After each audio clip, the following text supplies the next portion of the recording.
हाँ, तो first point तो क्लियर है। पॉस्टुलेट में क्या होता है? हाइब्रिडेशन ऑफ पॉस्टुलेट का फर्स्ट पॉइंट हमने जो नोट करवाया है, इंटरमिक्सिंग होता है। कौन सा ऑर्बिटल का?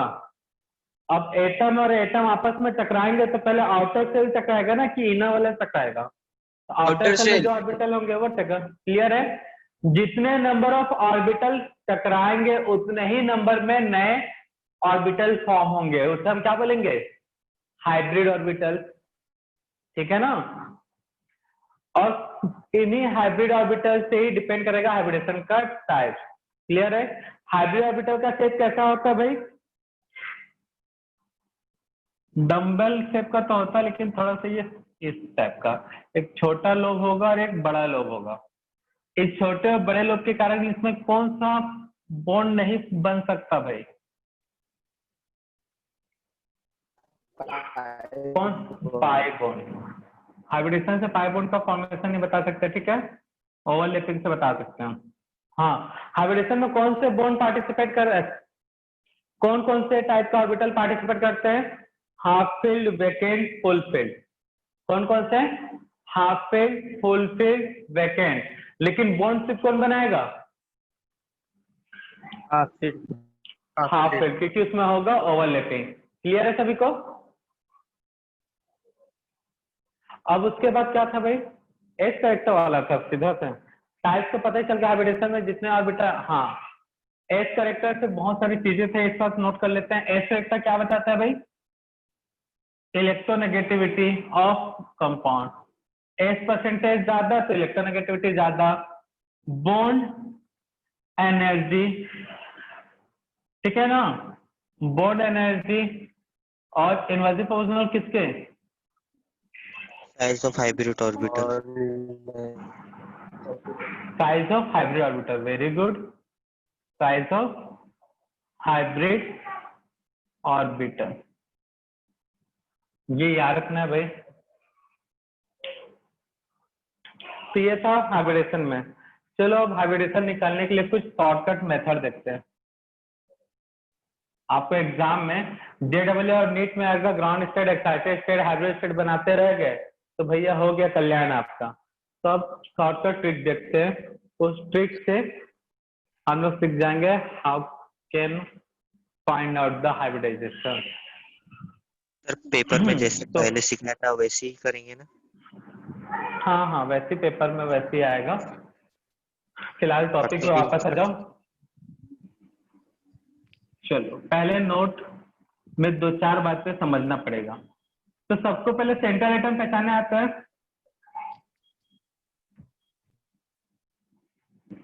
सेंट्रल एटम क्या होता है भाई? क्लियर है सबको? सेंट्रल एटम पता है कि नहीं पता है? हाँ सर। पता है। तो इसको शॉर्ट में मैं सीए बोलूंगा। तो कैसे पहचानोगे कि हाँ भैया ये फलाना एटम सेंट्रल एटम है? तो उस फलाने को कैसे पहचानोगे, सेंट्रल एटम को?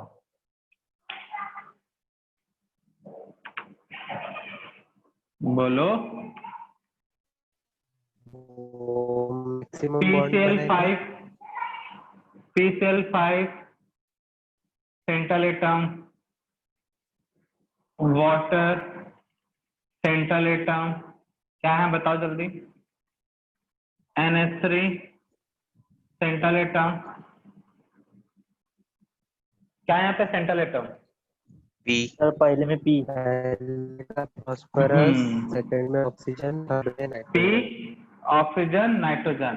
तो सेंट्रल एटम में फर्स्ट कंक्लूजन मिलता है list in amount. List in amount.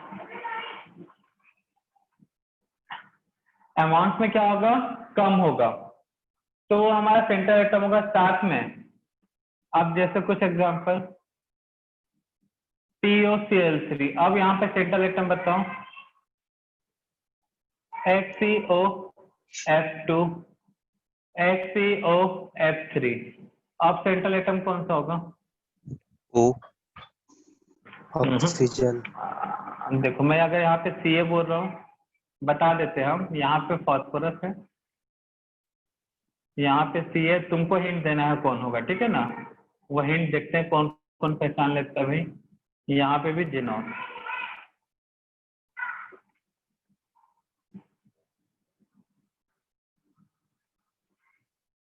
तो बताओ list in amount second. Phosphorus oxygen में मैंने फास्फोरस का सेंट्रल एटम बोला, जिनॉन ऑक्सीजन में जेनॉन को, क्या इसके पीछे का लॉजिक होगा? क्या बोले बच्चा? Least electronegativity. Electronegativity list. Very good, बहुत लिस्ट होना चाहिए इलेक्ट्रोनेगेटिविटी।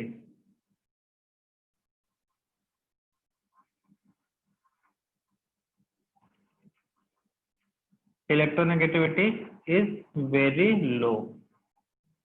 इलेक्ट्रोनेगेटिविटी किसका लो होगा भाई? साइज में जो बड़ा होगा या छोटा होगा?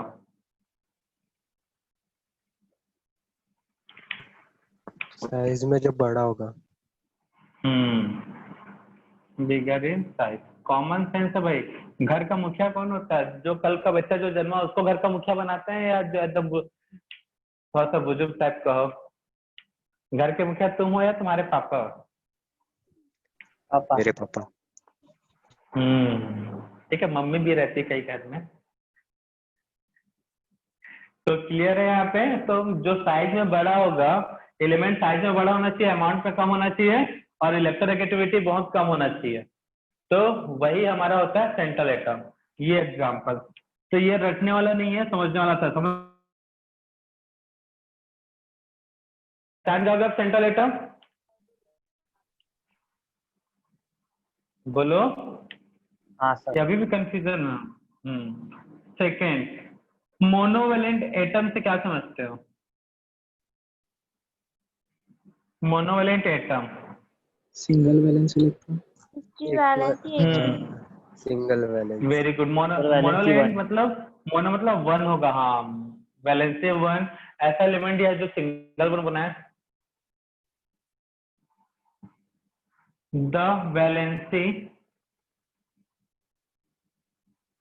ऑफ एन कोई एलिमेंट। वेटिंग रूम में देख लेते हैं। The valency of an element is one. कोई मुझे बता सकता है इसका example? Sodium. Halogen family. Sir chlorine. हाँ, हैलोजन फैमिली। पी ब्लॉक से बताओ एग्जांपल हैलोजन। तो क्लोरीन, ब्रोमीन, आयोडीन, क्लोरो से स्टार्ट करते हैं। Chlorine, chlorine, bromine, iodine. Sir hydrogen भी आएगा? हाइड्रोजन। हाँ बिल्कुल बच्चा, हाइड्रोजन भी आएगा।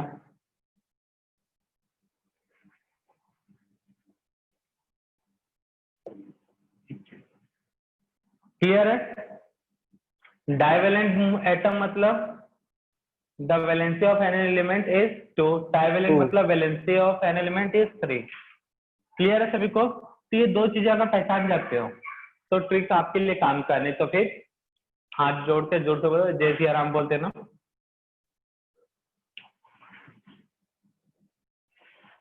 छापो जल्दी से इसको।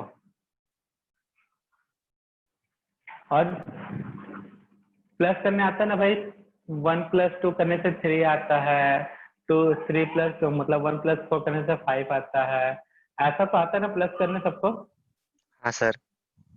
हाँ तो बिल्कुल बिल्कुल आएगा तुमको ये। तो कैलकुलेशन ऑफ हाइब्रिडाइजेशन तो एक एक्स करके एक अननोन फॉर्मूला है। एक एक्स करके उसका वैल्यू कैसे फाइंड आउट करना? Valence shell electron. VSE का मतलब है valence shell electron of CS central atom plus M minus negative charge minus positive charge. या फिर ऐसा बोल सकते हो प्लस कर लो negative charge minus positive charge. तो ये करेक्ट, ठीक है? इस तरह से रखना है आपको। तो इसको सॉल्व करने पे वैल्यू आपका x का जो है 2 3 4, 2 से आए तो हाइब्रिडेशन sp, 3 से आए तो HC का 2, मतलब इसको बोलेंगे शॉर्ट में sp2। 4 आए तो HCPP, 4 हो गए ना भाई हाइब्रिड ऑर्बिटल्स। तो इसको क्या बोलेंगे? sp3। तो रखने जैसा कुछ नहीं, ये बस फॉर्मूले को याद करना है।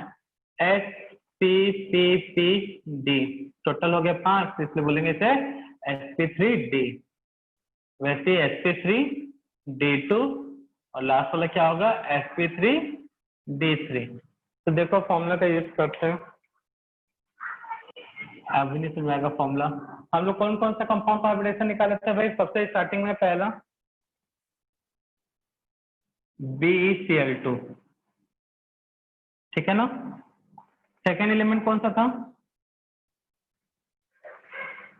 BCl3, BeCl3 एलिमेंट होता है कंपाउंड। थर्ड में था CH4, CH4,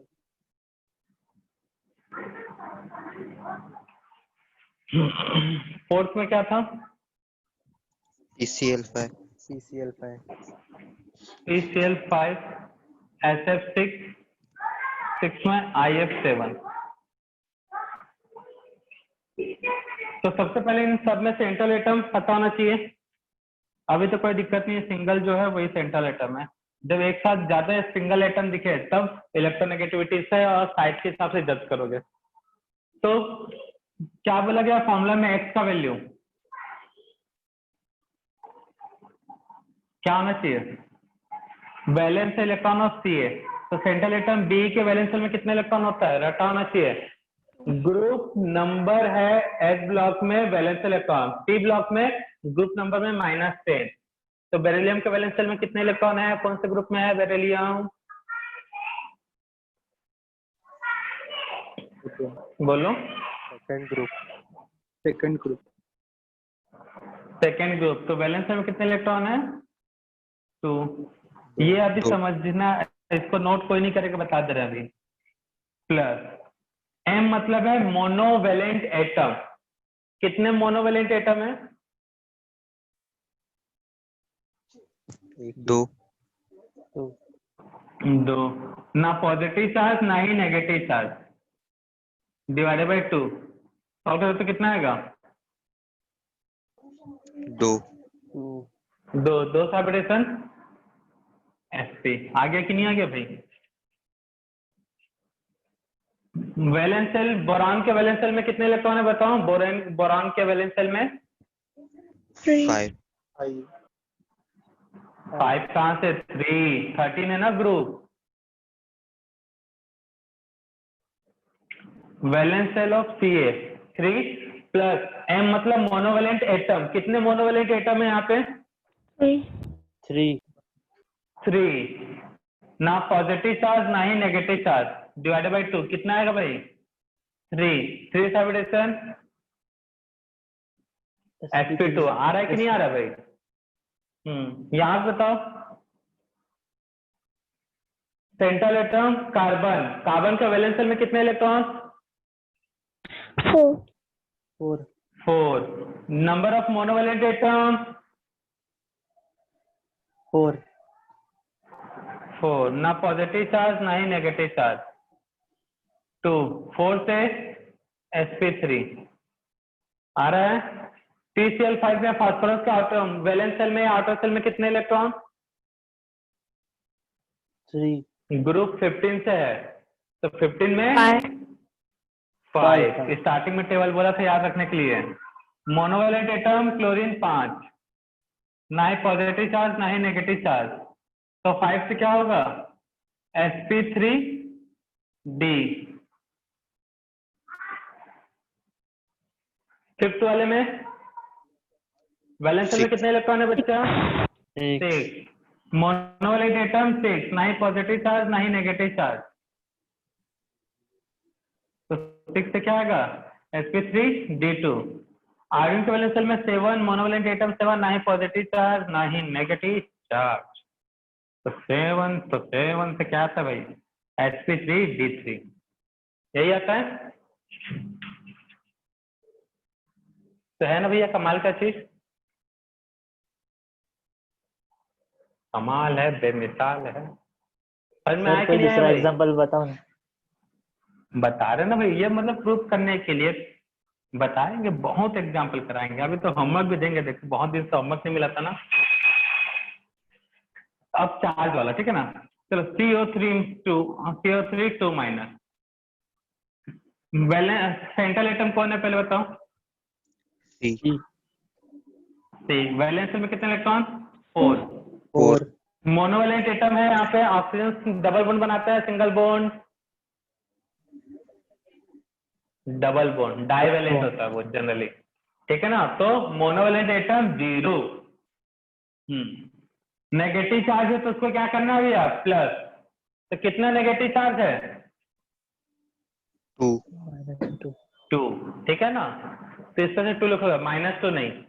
कहीं प्लस चार्ज दिख रहा भैया, माइनस चार्ज हो गया तो प्लस चार्ज कहाँ से रहेगा, ठीक है ना। तो ये 0 डिवाइडेड बाई 2, तो 6 का 2 से डिवाइड करोगे तो कितना आता है भाई? 3। 3 से sp2। क्लियर है? सर मोनोवेलेंट एटम कितने रहेंगे, मतलब 0 क्यों है पहले तो? ये तो मोनोवेलेंट एटम यहाँ लिखे हैं भाई, fluorine, chlorine, bromine, iodine, hydrogen. Oxygen divalent होता है, नाइट्रोजन ट्राइवेलेंट होता है, ये हमको याद रखना है, ठीक है।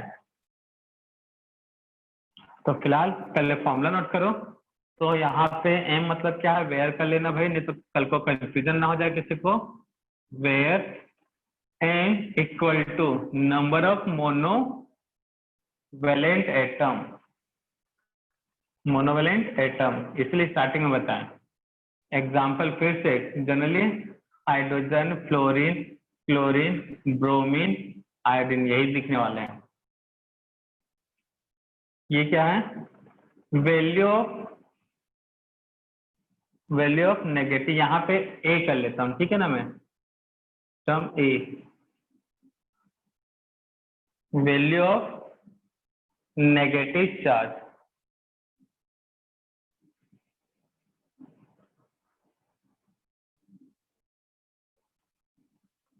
चार्ज, ठीक है ना, समझने के लिए।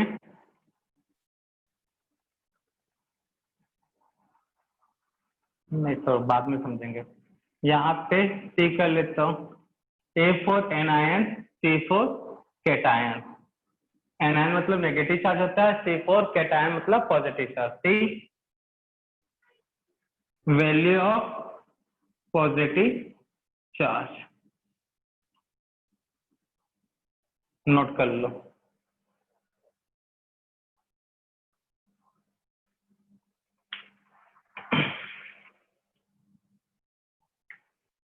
तो C for cation, A for anion. Anion means होता है नेगेटिव चार्ज और कैटायन मीन्स होता है पॉजिटिव चार्ज। ऐसे भी लिख सकते हैं, एनायन। हाँ सर कभी ऐसा पॉसिबल नहीं है क्या कि न्यूमरेटर की वैल्यू में सिर्फ 2 ही आए? नहीं, हमेशा 2 से डिवाइड करना है। क्या मतलब हम समझे नहीं, क्या पॉसिबल है बोल रही हो? सर x की वैल्यू 1 आए, यानी न्यूमरेटर में 2 आए। तुम मिस्टेक कर रहे हो, ऐसा हो ही नहीं सकता। फ्रैक्शनल में आंसर नहीं आएगा, पूरा पूरा होल नंबर में आएगा, वो भी वैल्यू है 2 3 4 5 6 7। अगर तुम अगर कैलकुलेशन करने पे अगर ऐसा है 2.5 1.5 3.5 ऐसा आ रहा है तो समझ लेना तुमने मिस्टेक किया है या फिर वो कंपाउंड नहीं होगा। तो स्टार्टिंग में अगर ऐसा आएगा तो समझ लेना तुम मिस्टेक कर रहे हो। वैल्यू 2 3 4 5 6 7, इन्हीं में से ही कोई, इन 6 वैल्यू में से कोई एक वैल्यू आएगा। और नहीं आ रहा है तो समझ लो तुमने कहीं ना कहीं पे कुछ मिस्टेक कर दिया है। और ठीक है,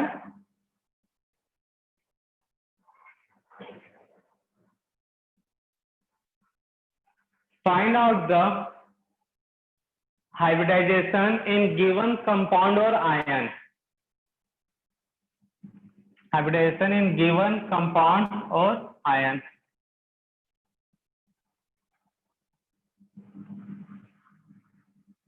तो सबसे पहले यहाँ पे बताओ सेंट्रल एटम कौन कौन सा है चारों में? P. और पहले में P. सेकेंड में एस एन, यहाँ पे ऑक्सीजन। ये क्लियर है? तो बताओ वैलेंस शेल में कितने इलेक्ट्रॉन होते हैं फास्फोरस में? 5. 3. 5। कौन बोला 3? भगा देंगे क्लास से बाहर। And number of monovalent atom? 3 chlorine, chlorine, bromine, iodine और हाइड्रोजन, तीनों में से क्या है? क्लोरीन है 3 टाइम्स। कोई चार्ज है इसके ऊपर? नो कौन बोला हाँ करके? नहीं है ना। तो सॉल्व करने पे कितना आएगा? 8/2 4 मतलब 4 से क्या आएगा हाइब्रिडेशन? sp3। क्लियर है? यहाँ बताओ वैलेंस शेल में कितने electron? 6। Number of monovalent atom? 2 2। Oxygen नहीं, सिर्फ हाइड्रोजन 2। ना ही कोई चार्ज नेगेटिव है ना ही कोई पॉजिटिव है, तो सॉल्व करने पे 8/2 मतलब 4। 4 हाइब्रिडेशन क्या आएगा? sp3। 3 यहाँ पे बताओ valence shell electron? 5। Very good. Monovalent atom? 0 0 0।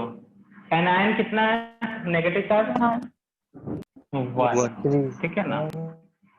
और 3 तो ये ऑक्सीजन का नंबर है बच्चा। ठीक है, नेगेटिव चार्ज कितना है? 1। P का वैल्यू 0। सॉल्व करने पे कितना आएगा? 6 का हाफ 3 3। 3 से क्या होगा हाइब्रिडेशन? sp2। ठीक है, यहाँ बताओ चार्ज कितना है? कैटायन पॉजिटिव चार्ज है 1। अब बताओ वैलेंस शेल में ऑक्सीजन 6 इलेक्ट्रॉन। ठीक है, ठीक है कि नहीं? ठीक हाँ है कि सर नहीं? ठीक है कि नहीं? ठीक। हाँ। Monovalent atom? 3 3 उसके बाद चार्ज नेगेटिव है क्या? नहीं। पॉजिटिव चार्ज है कितना? 1। 1 सॉल्व करने के कितना आएगा भाई? 4 9 8/2 4 4 हो जाएगा sp3। तो कोई बड़ा कैलकुलेशन है? नो। कैलकुलेशन कर लोगे ना सब कोई? हाँ सर हाँ बेटा, किसी को कुछ पूछना पूछ सकता है। सर अगर जैसे सेंट्रल एटम पे चार्ज रहा तो अपन मतलब जब उसके नंबर ऑफ वैलेंस इलेक्ट्रॉन लिखेंगे तो चार्ज को कंसीडर नहीं करेंगे ना न्यूट्रल नहीं एटम नहीं, इसलिए हाँ न्यूट्रल एटम की तरह ट्रीट करना है। ठीक है ना। अब तुमको ये ठीक है? हाँ बोलो। यहाँ पे O पे प्लस चार्ज दिख रहा, मतलब ये नहीं कि ऑक्सीजन पे प्लस चार्ज है तो वैलेंस से इलेक्ट्रॉन कम कर दोगे, ऐसा कुछ नहीं। जो वैलेंस से इलेक्ट्रॉन होता है वैसे ही फिल करना है। और किसी को कोई डाउट?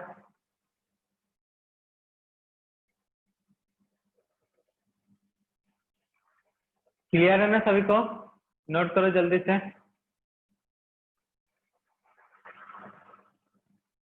दो चार एग्जांपल और करते हैं।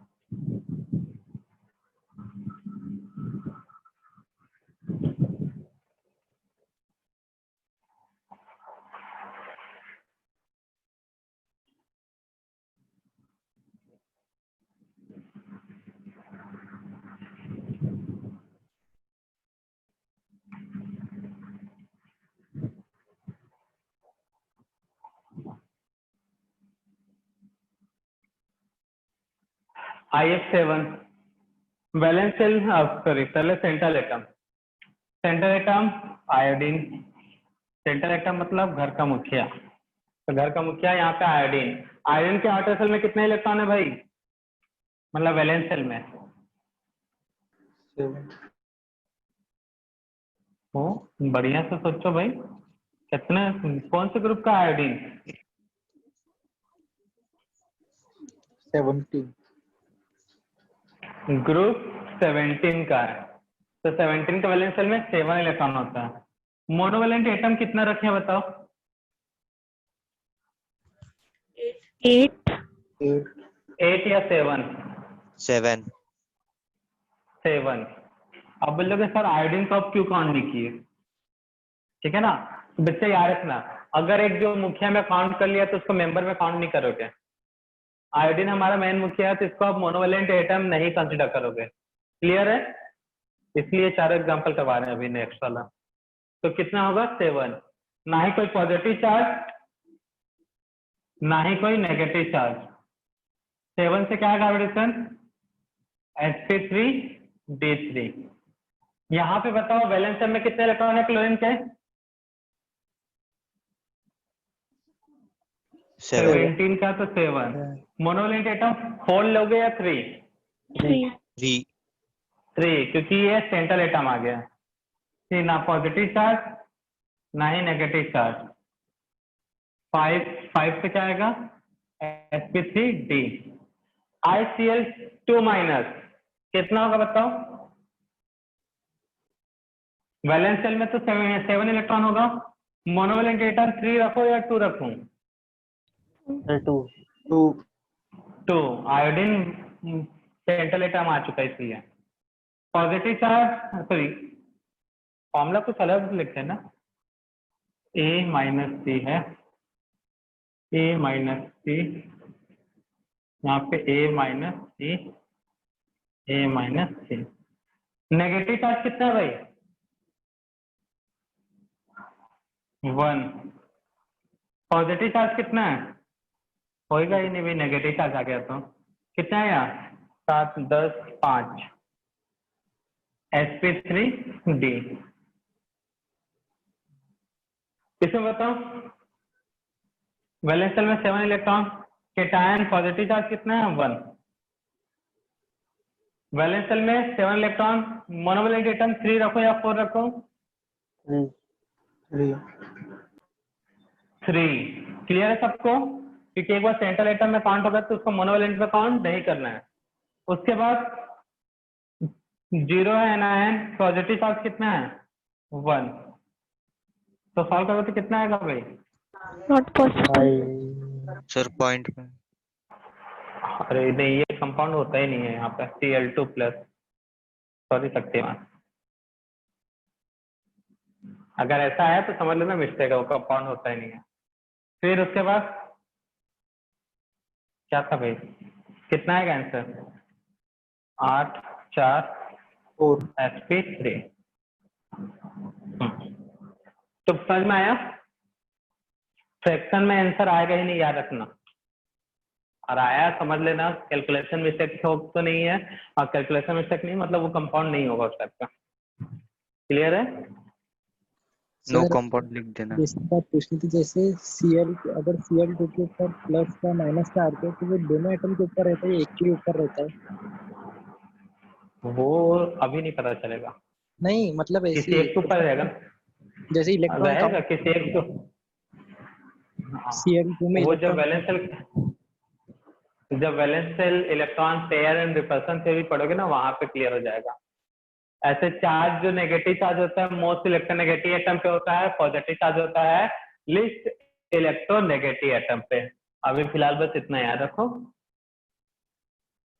ठीक है?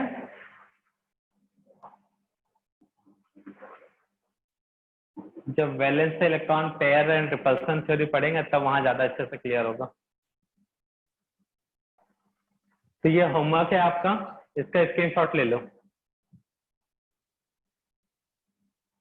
कल के क्लास में डिस्कस करेंगे ये सब।